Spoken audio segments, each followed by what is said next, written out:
በዓለም ላይ ጠንክረው የሚሰሩ ግን ደግሞ ለሚያፈሱት ላብ እጅግ ከፍተኛ ዋጋ የሚከፍሉ ጥቂት ሀገራቶችም አሉ። በተለይም ደግሞ በአውሮፓ አህጉር ውስጥ ያሉ አንዳንድ ሀገራት የሚከፍሉት የደሞዝ መጠን ከዓለም አጠቃላይ 100ኛ እጅግ የላቀም ነው። ለመሆኑ በአውሮፓ ውስጥ ሰራተኞቻቸውን በገንዘብ የሚያጠቡት በየዓመቱ እጅግ ግዙፍ ደሞዝ የሚከፍሉት ሀገራት እነማን ናቸው?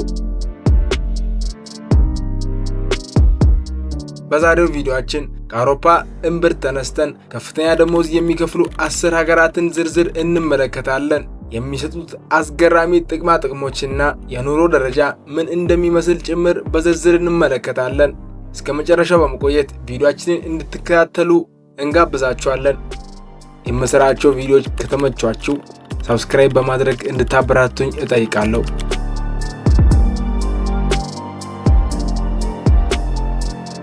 ጉዟችንን የምንጀምረው ከአውሮፓ ህብረት ዋና መዲና ከቤልጅየም ሲሆን ቤልጅየም በታሪካዊ ውበቷ ብቻ ሳይሆን ለሰራተኞች በምትከፍለው ደሞዝ ትታወቃለች።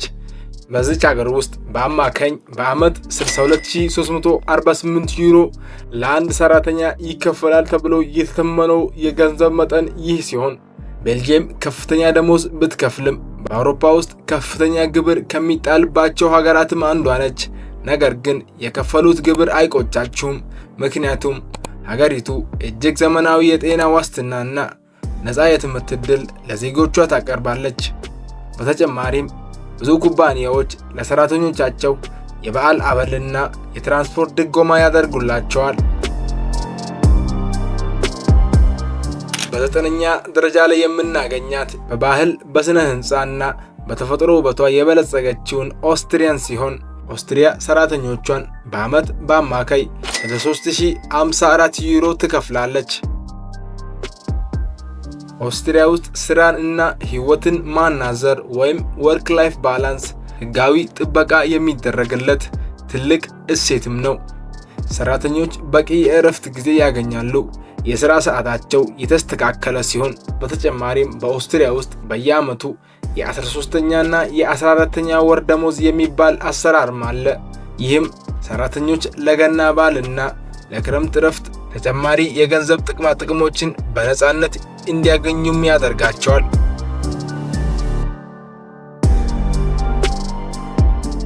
በ8ኛ ደረጃ ላይ የተቀመጠችው ታላቋ ብሪታንያ ስትሆን ዩናይትድ ኪንግደም በዓለም የኢኮኖሚ መድረክ ላይ ካሉት ግዙፍ ተዋናዮች አንዷም ነች።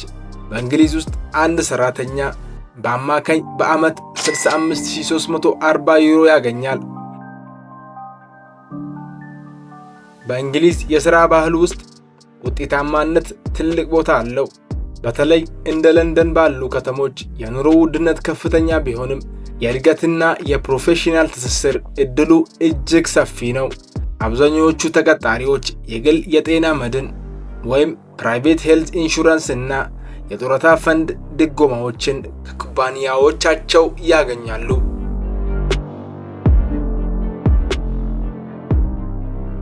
በ7ኛ ደረጃ ላይ የተቀመጠችው የአውሮፓ የኢኮኖሚ ሞተር ተብላ የምትጠራዋ ጀርመን ስትሆን ጀርመን በጠንካራ የንግድ ስርዓቷና በኢንጂነሪንግ ጥበቧ ትታወቃለች።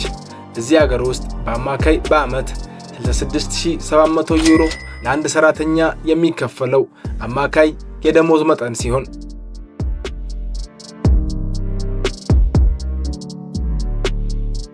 በጀርመን ስራ በስራ ሰዓት፣ እረፍት በእረፍት ሰዓት ነው። ህዝቡ በጣም ሰዓት አክባሪ እና ስርዓት ያለው ሲሆን በጀርመን ህግ መሰረት ሰራተኞች በስራ ምክንያት ለሚደርስባቸው ጫና ከፍተኛ ጥበቃ ይደረግላቸዋል።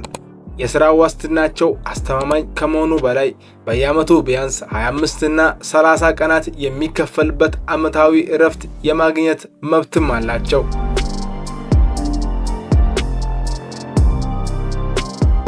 በ6ኛ ደረጃ ላይ የተቀመጠችው የስካንዲኔቪያዋ ሀገር የቫይኪንጎች ምድር ኖርዌይ ስትሆን በተፈጥሮ ሀብቷ በተለይም ደግሞ በነዳጅና በጋዝ የበለጸገች ሀገርም ናት። ይቺ ሀገር በአማካይ በዓመት 8420 ዩሮ ትከፍላለች። ኖርዌይ በዓለም ላይ ደስተኛ ህዝብ ካላቸው ሀገራት ተርታ ትመደባለች። እዚህ ሀገር ውስጥ ያለው የሥራ ባህል እጅግ ዘና ያለ እና በቡድን ስራ ላይ የተመሰረተም ነው። ሰራተኞች እርስ በርስ ያላቸው የደሞዝ ልዩነት ጠባብ ሲሆን ይህም ማለት አብዛኛው የህብረተሰብ ክፍል እኩልና የተደላደለ ኑሮን ይመራል። ማህበራዊ ዋስትናውና የጡረታ ስርዓቱ በዓለም ላይ እጅግ አስተማማኝ ከሚባሉት ውስጥ አንደኛውም ነው። ወደ አምስተኛ ደረጃ ስንመጣ ደግሞ የፈጠራ እና የነጻነት ምድር የሆነችውን ኔዘርላንድን እናገኛታለን። ኔዘርላንድ ለሰራተኞቿ በዓመት በአማካይ 69028 ዩሮን ትከፍላለች። ኔዘርላንድስ ስራን እና ህይወትን በማማዘን በዓለም አንደኛ ናት ቢባል ማጋነን አይሆንም። ሰራተኞቿ ረጅም ሰዓት እንዲሰሩ አታስገድድም። በሳምንት የ36 ሰዓት የሥራ ጊዜ የተለመደ ሲሆን በተጨማሪም ለውጭ ሀገር ባለሙያዎች የሚሰጥ 30% ሩሊንግ የተባለ የግብር ቅናሽ ስላላቸው ከፍተኛ ገንዘብ ወደ ቤታቸው ይዘው መግባትም ይችላሉ።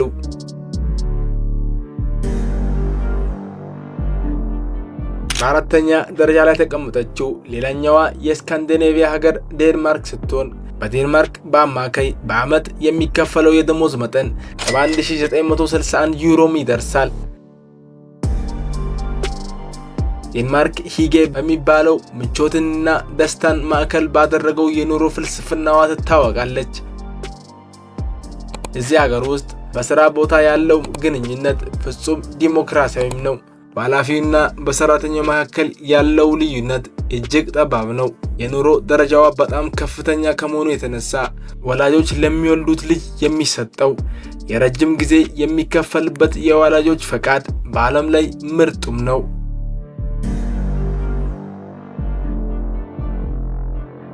በሶስተኛ ደረጃ ላይ ያስቀመጥናት እጅግ ትንሽ ሀገር ተብሎ ከሚጠሩት መካከል አንዷ የሆነችው ሉክዘምበርግ ስትሆን ሀገሪቱ በአውሮፓ ህብረት ውስጥ ከፍተኛውን ደሞዝ በመክፈል በአንደኝነት ትመራለች። በዚህ ሀገር ውስጥ በአማካይ በዓመት የሚከፈለው ደሞዝ 77844 ዩሮ ሲሆን ሉክዘምበርግ የአውሮፓ የፋይናንስ እና የባንክ ማዕከል በመሆኗ የሥራ አካባቢው እጅግ ፕሮፌሽናል እና ዓለም አቀፋዊም ነው።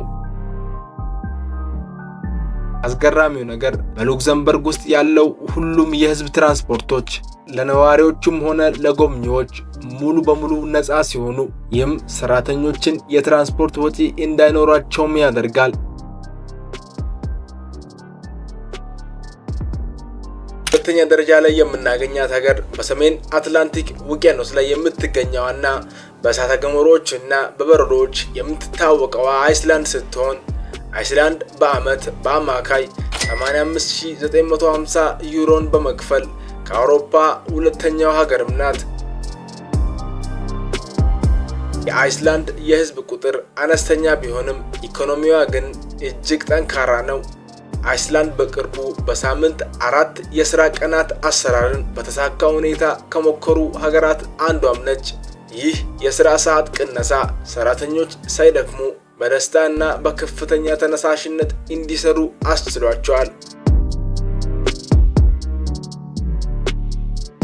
በአውሮፓ ብቻ ሳይሆን በመላው ዓለም ፍጹም ተወዳዳሪ የሌላት በደሞዝ ክፍያ ቁጥር 1 የሆነችው በአውሮፓ ህብረትም ውስጥ የማትገኝ ድንቅ እንቁ የሆነች ሀገር አለች። እሷም ሀገረ ስዊዘርላንድ ስትሆን በስዊዘርላንድ አንድ ሰራተኛ በዓመት በአማካይ 107487 ዩሮ ያገኛል ተብሎ ተገምቷል። ስዊዘርላንድ በሥራ ዲሲፕሊን እና በጥራት ላይ አትኩሮት ታደርጋለች።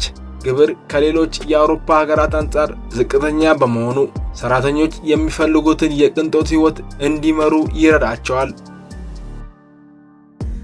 የጤና ስርዓቱ፣ የትምህርት ጥራቷ እና የአካባቢው ደህንነት በዓለም ላይ ከፍተኛ ደረጃ ላይ ያስቀምጣታል።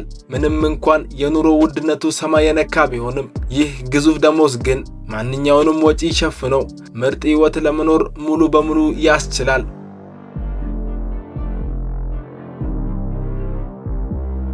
የዛሬው ቪዲዮአችን ይህንን ይመስል ነበር። ከነዚህ 10 ሀገራት ውስጥ የእናንተን ትኩረት የሳበችውና ሄዳችሁ ለመስራት የተመኛችኋት ሀገር የትኛዋ ነች? ሐሳባችሁን ኮሜንት ላይ አስቀምጡልን። ቪዲዮን ከወደዳችሁት ላይክ ማድረጋችሁንና ሰብስክራይብ በማድረግ የቻናላችን ቤተሰብ መሆኑን እንዳይረሱ። የዛሬውን ቪዲዮ በዚህ ቋጫለሁ። በቀጣይ ቪዲዮ እንገናኝ። ቸር ሰንብቱ።